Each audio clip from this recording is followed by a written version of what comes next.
Okay, so up to this point, we have talked about the Bohr atom, and now we're going to go ahead and we're going to, I guess, parts of that, we thought about Einstein, how he was able to relate the electron, the energy of an electron, to mass, which suggests that the electron has properties of a particle. And then this is Max Planck over here. He was able to relate the energy of an electron to frequency, which suggests that an electron has properties of a wave. So along comes de Broglie, and he came up with something known as the particle wave duality theory. And he came up with this formula that relates both mass and wavelength and mass and wavelength. So it's got both of those properties, waves and particles in there. So let's start by looking at, before we look at that formula, what this really means is that anything that has a mass also has a wavelength. Anything that has a wavelength also has a mass to it. So why do we not feel, us humans, why don't we feel our wavelength? What do you think that has to do with? Mass. What about our masses compared to an electron? A lot bigger. So what we see from this formula is that the larger, this is something you should be able to identify from this formula, the larger the mass, if this number down here in the denominator is really big, then the wavelength would be really small. And so with an electron having a very low mass, a very small mass, it has a much larger wavelength. So I think that's kind of mentioned in here. Every particle has a wave nature, but it's truly only evident when a particle is very light, such as an electron. So this is de Broglie's particle wave duality. And really, you should just know the concept behind what we just talked about, how they're related to one another. Okay, Heisenberg came along, and he had Heisenberg's uncertainty theory or principle says that now it's not possible for us to know both the position and the speed or the velocity of an electron at the same time. You can know one or the other. So this, of course, was the death of the Bohr atom, because now it's not possible for us to think of these electrons as just moving around that nucleus in like orbits, orbiting around planets orbiting around the sun. So instead, he redefined this, and he said that these electrons are going to be located in orbits, and these orbits are just going to be areas where there's a high probability of finding an electron. And by a high probability, we're talking somewhere around 90%. So it's a pretty high probability that there's going to be an electron there. That's what an orbit means. And then Schrodinger, this really, really smart guy, came along, and what he did was he came up with an equation that was able to figure out the probability of where that electron was located. So it goes a little bit beyond what we're seeing here, what's mentioned here, but he came up with this big dissertation, this big mathematical equation about this. We'll come back and watch the video here in just a little bit. It's kind of funny. So what his equation essentially tells us is something known as quantum numbers. And this gives us the address for electrons within the atom. So there are 4 quantum numbers that you guys need to know, and these are giving us the electrons address. And those 4 quantum numbers are listed here, N, L, M sub L, and M sub S. Our first one that we're going to look at is N, which is just the principal quantum number. Also, as we learn this type of stuff, think to yourself that we are always going to have a periodic table available for us. So that kind of makes things easier at times. But N is the principal quantum number, and it is just, and you need to know both the variable and the name of it. And all this is just really the energy level, so it's telling you something about the distance from the nucleus. So you would expect N to be anywhere from 1 to infinity. It's always going to be a whole number. Okay, the second one, L, is considered the azimuthal quantum number. And meanwhile, you guys have all of this stuff scribbled in notes, so it's up to you if you want to do some underlining or highlighting or something like that. So the azimuthal quantum number, what this does is it tells us the shape of the orbitals. I don't know that you have this listed on your paper. Maybe you want to jot this word down. In other words, it's telling you the sublevels. That's another way of phrasing it. So we commonly refer to the shape of the orbitals as being sublevels. And there are 4 of them. There's an S, P, D, and F sublevel. So the first one, and let me just check your notes here. I think what we're doing here, it says to sketch the shape of each of the orbitals below. So this first one's pretty easy. What I would do is I would just write S. That's your S shape, or S sublevel. And all it is an S for sphere. Well, if I were to compare an S sublevel in the first energy level, the second energy level, the third energy level, this could be a 1S. What do you think would be different about a 2S? It would just be bigger, right? So there's a 2S. A 3S would just be bigger, so it's just further distance from that nucleus. But an S shape is just going to be a sphere that gets bigger and bigger as you move further and further away from that nucleus. Okay, so the second one that we want to look at is a P sublevel. And for the P sublevel, we can call this, let's call it double lobed, or it's the same thing as dumbbell shaped. And if I were sketching this on my paper, I'd probably do it all on one big set of axes. So we'd have something like that, and you've got an orbital that's on your x-axis, you've got an orbital that's on your y-axis, and you've got one that's on this z-axis. So that's what it looks like. You've got all of those that are put together, and in this picture that's already on the screen here, it's showing you all 3 of those orbitals separately. Which now brings me to the point, let's go back and talk about orbitals. And I really haven't described these yet, so I'm going to kind of mix and match some things that we've talked about with some things we haven't talked about. But the S has 1 orbital. I would be writing this down in my notes with these drawings. So you have a sphere that has 1 orbital. You have a P shape that has 3 orbitals. Then we get to our D sublevel. I would not draw this, but I would just make myself a note that for the D shape, or the D sublevel, let's call it clover leaf shape. And with this, if you just look at this picture here, each one of these, as complicated as it might look, each one of those is considered an orbital. So it has 5 orbitals. And then finally, I don't remember if I have another, I don't think it's on the next slide, but the F shape, let me just double check. Nope. The F shape is our last one, or the F sublevel. That would be a better way to phrase it.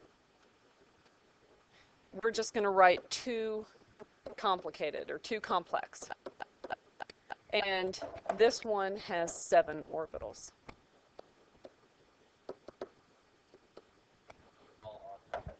Yeah, it is all odd numbers. And you might be thinking to yourself, okay, I'm going to have to memorize this, but what I'm going to show you is there is an easy way to be able to see this stuff. In fact, it's on your periodic table, so start thinking about these things as we go through this, and that you're going to be able to identify this from your periodic table, which you will always have in front of you. Okay, so eventually we're going to be wanting to think about, with these multi-electric atoms, how do these electrons fill that atom? And I could tell you, well, you get 2 going into the 1s, then you get 2 going into the 2s, then you get into the 2p here, and here, and here, then it goes into the 3s, then you go into the 3p, and it gets really complicated. Your brain will explode if you try and think of it in those terms. So you don't have to think about it like that, and that's when we get to electron configuration. This is what's occurring. I'm going from lower to increasing energy, but there's an easy way for us to think about this. So now going back to the idea that we're on our second quantum number, it's L, which is the azimuthal quantum number. We need to now know, or think about the fact that it has values anywhere from 0 to n minus 1. So a big thing that you should be noting on this as we go through each of these, each one of these values that are allowed is always going to be dependent upon the previous quantum number. Okay, and so we said that our shapes, our sublevels that exist for that azimuthal quantum number are S, P, D, and F. So we see that L will have a quantum number. We're going to actually physically give it a number now. L has a quantum number equal to 0. P has a quantum number equal to 1. D is 2. And F is 3. So this is what you should write on your paper here. 0, 1, 2, and 3. And maybe even put a little star by it because you need to know that. So there is our second quantum number. Those values, 0, 1, 2, and 3 for that second quantum number will be anywhere from n to n minus 1. Okay, so now, was there a question? N to n minus 1? Wait. Oh, 0 to n minus 1. Sorry. Okay, so 0 to n minus 1. All right, now for our third quantum number. This is going to be the magnetic quantum number, which tells us the orientation of the orbital, or orientation within the orbital. And I'm not going to draw anything here, but it's really just talking about those individual orbitals that we saw and where those electrons are located. So what we see here is that m sub L has values anywhere from negative L to positive L. And I think your notes, let me just double check. No, they have not. So just really keep an eye on the difference in your notes. When I do these, when I do handwritten notes, I do a cursive L because I don't want you guys to confuse ones with the L's. So make sure that you realize it looks like negative 1 to positive 1. That's really negative L to positive L. So just keep an eye on things like that. And then finally, our last one, m sub s, is magnetic spin. Essentially, that's just saying that electrons that share an orbital have to have opposite spins. So it has to do with how they're placed in the orbital. Those values are just going to be one of two things, either a positive 1/2 or a negative 1/2. So those are our four quantum numbers. I know they just seem like random numbers right now that are assigned to things, but they'll make sense here as we move on. And this is now where we go to filling in our little tree diagram for quantum numbers. And the first thing that we're going to want to fill in is the size or the energy level. So this is energy level. In other words, it's N, remember. So let's just go ahead and fill this in as 1, 2, 3, and 4. We're going to look at the first 4 energy levels for this. And then our second one is going to be the shape or the sublevel. And here we can write sublevel. And remember, I'm just going to make a little note maybe right here that this is going to be anywhere from 0 to n minus 1 for that. 0 to n minus 1.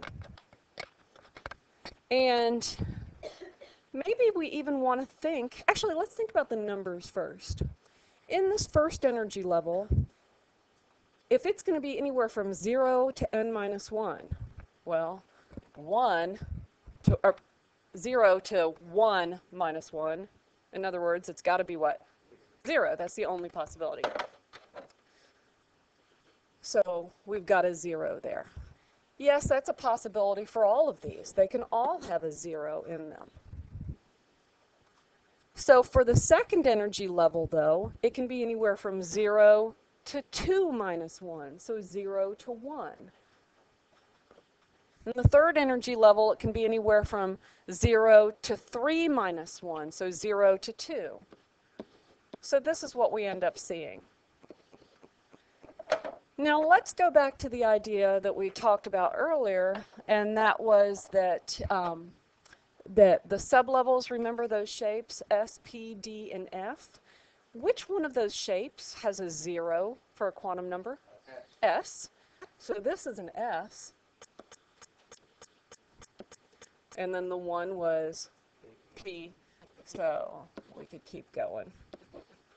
and then the 2 was a D, and then the 3 was an F. So that's just a little reminder. Those aren't quantum numbers, but that's just a little reminder that those numbers match up with that. So then the next thing we want to get to is the orientation within those sublevels. So I'm just going to say orientation.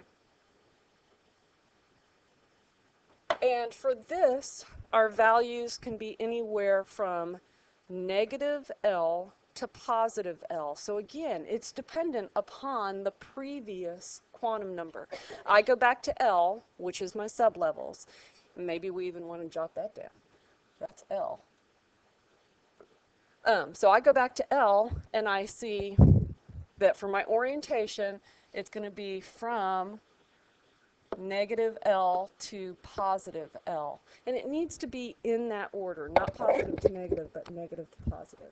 So first one's pretty easy. It can be anywhere from negative 0 to positive 0, so it sounds to me like it's got to be 0. That's the case whenever you have 0 for an L, it's got to be 0 for your M sub L. If you have L equal to 1, that means that your M sub L can be anywhere from negative 1 to positive 1. So negative 1, 0, positive 1. And we could go through and do that for all of these.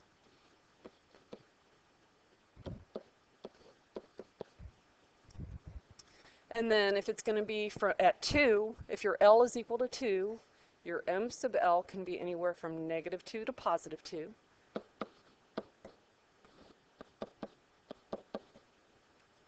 Nope. Here.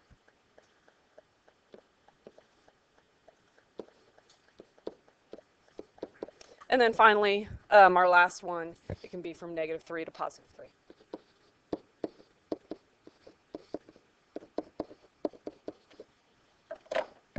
Okay, so the last quantum number is going to be your magnetic spin. It's hard to really address it here, but we just know that our M sub S is going to be anywhere from, it's going to be plus 1/2 or minus 1/2. And that's it. So we'll see how those fit in here in just a little bit. See if there's anything else I want you to do here. I think we've kind of addressed all of this, and I do understand that this really, to you right now, is probably meaningless. It's a bunch of numbers thrown into these little spaces. What I want you guys to do, you do not have these charts on yours, so you're going to need to somehow create these little charts in the margin, and I'm going to create 2 of them, just so you have an idea. It's going to be something like that, these 2. Now the first thing, and you don't have to, you could just write them, you don't have to draw the lines, you could just write them next to each other. The sublevels, to remind you guys of the sublevels that we talked about. What do I mean by sublevels? Give me an example. Not a number, what would it be? Sublevels.